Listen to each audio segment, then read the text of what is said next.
Welcome to the Flora Sage Podcast, a place where we help you create a life you're excited about. Welcome to the podcast. All right, today I'm really pumped about this topic. I'm pumped about every single topic that I share. That's why I share it. But I love these conversations because I see and hear how these things that we share on this podcast impact and influence you and help you to create that little 1 degree shift in your life. And that's what I'm here for. So my question for you today is, do you feel like you're juggling too many things in your life? Do you feel like you're juggling too many things in your life? I want to share with you a short story that was really profound yet very simple and was kind of like, wow, this is crazy. So one of my love languages is acts of service. And I love making my partner his lunch during the week. And one of the things that I prepare for him is I peel mandarin oranges and segment them and put them in a little baggie. So I was trying to peel one of these little oranges while holding the other one in my other hand. And I kept dropping the one that I wasn't peeling. And this happened several times. And finally I'm like, whatever. So I was trying to save time, but I set the one that I was holding down and then just focused all of my attention on just peeling the one that I was actually peeling. And I was thinking, it's so small, I can save time, I can hold one while I peel the other one. And it was just not happening. And during this, I literally stopped in my tracks after I set the one down that I was trying to hold on to while I was peeling the other one. I set it down and started peeling the other one and just stopped. And I was like, oh my gosh, I totally have to do a podcast about this. Think about all the small things that you do throughout the day, okay? Think about how many times you try to multitask and try to do more than one thing at a time. What would it feel like for you to focus on one thing at a time? Just one thing. This is something we have heard 1,000,000 times if we've heard it once in the self-help community, in the personal development community. Focus on one thing, don't multitask, yada, yada.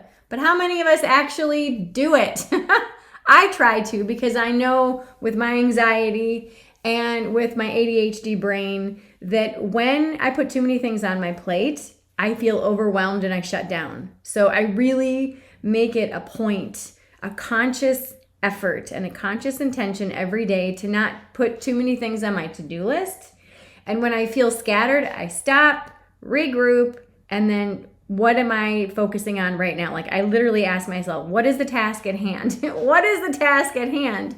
And the task at hand that day was making my partner his lunch for the next day. And so I'm like, I'm going to peel some oranges. Woohoo! And so I grabbed both of them and it was a clusterfuck, excuse the vernacular. And I was like, okay, wait a minute. Stop and just focus on one orange at a time. One orange at a time. This is huge. So if you are curious about multitasking and why it actually is not a thing, Google how multitasking is not really a thing. And you're going to see all these articles, all this research, all this data that shows that our brain can't focus on two conscious things at a time. Yes, we can walk and talk, but walking is unconscious. That's stored in our brain as a thing that we do. So we learned it. It was programmed into our brain as a habit, and we do it.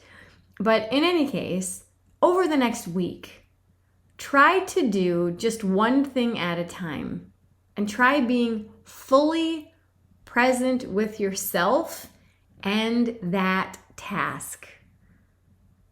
What do you notice is different?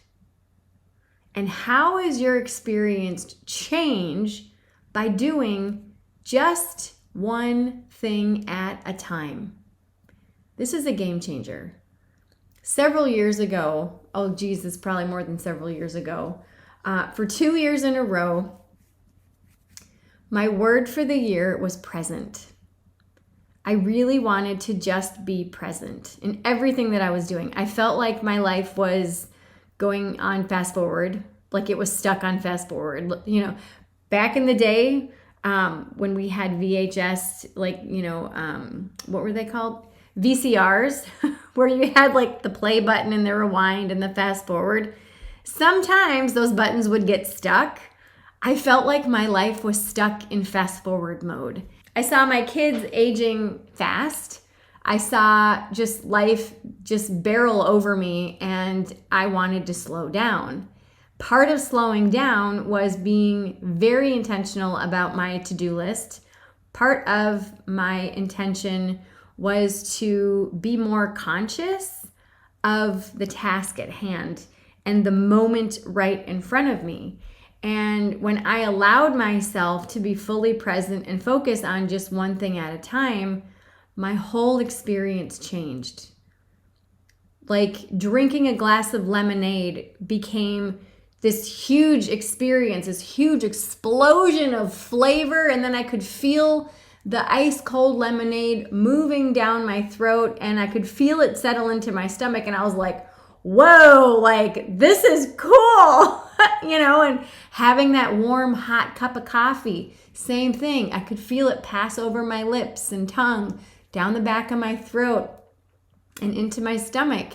And, I love the quote by Ram Dass where he says, be here now. I mean, he's got a whole book about it, but I actually have that on my altar, be here now, because that's so profound and it's so present when you are just present in the moment and focusing on just one thing at a time.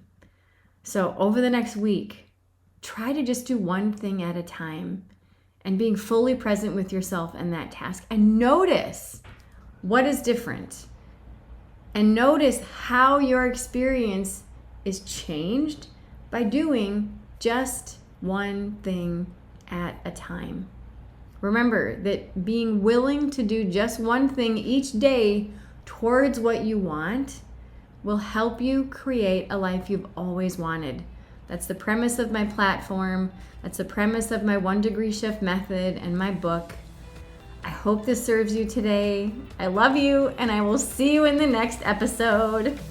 If you're enjoying this content, which I hope you are, and you're applying this knowledge in your life and are seeing results, I would love to hear about your successes.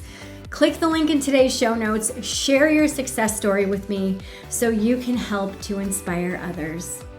Also, if you've been loving these episodes, it would mean the world to me if you would rate this podcast on iTunes. A 5-star rating is what I always aim for.